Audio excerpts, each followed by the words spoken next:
நன்றி. ஸோ பேசிக்கலா இஸ்கான் அப்படின்னு சொல்லக்கூடியது என்ன? ஆ அந்த அமைப்ப பத்தியும் ஒரு வார்த்தை மக்களுக்கு வந்து தெரிவிச்சீங்க அப்படின்னு சொன்னாலும் ரொம்ப உதவியா இருக்கும். ஏன்னா, பெருவாரியா இஸ்கான் அப்படின்னா, ஓகே, ஓகே. கிருஷ்ணர் வழிபடக்கூடியவர்கள். அவ்வளோ தெரியும். ஆ அவர்களுடைய நடை, உடை, பாவனை, பழக்கவழக்கம் அவ்வளோ தெரியும். ஏன்னா, வெளிப்புறமா நம்ம அத பார்க்கிறோம். பட் உள்ளார்ந்து போகும்பொழுது இஸ்கான் அப்படிங்கிறதனுடைய அந்த நோக்கம், அது ம். வந்து மக்களுக்கு இன்னும் பெருவாரியா ஒரு சிலருக்கு தெரியாம இருக்கலாம். ஸோ, அதனால அது உங்க வாயாலேயே கேட்கிறதுக்கு ஒரு இதா இருக்கும்.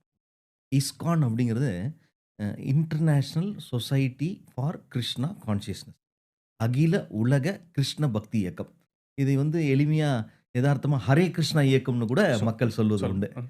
இந்த ஹரே கிருஷ்ணா இயக்கத்தினுடைய மிக முக்கியமான கோட்பாடுகள் என்னன்னா, அ பகவான் கிருஷ்ணனுடைய உபதேசங்களை, அ பக்தி பரிமாணங்களை எளிமையாக மக்களிடம் கொண்டு போய் சேர்க்க வேண்டும் என்பது. பிரத்யேகமா தென்னகத்தில பார்த்தீங்கன்னா, நம்மளுடைய 12 ஆழ்வார்கள் முன்வைக்கக்கூடிய ஹரிநாம சங்கீர்த்தனம். பகவான் கிருஷ்ணருடைய நாம உச்சாடனம். இதனை பிரகடனப்படுத்துது ம். இஸ்கான். ஓ! இதனுடைய ஸ்தாபக ஆச்சாரியர் வங்காளத்தில கொல்கத்தாவுல பிறந்தவர்.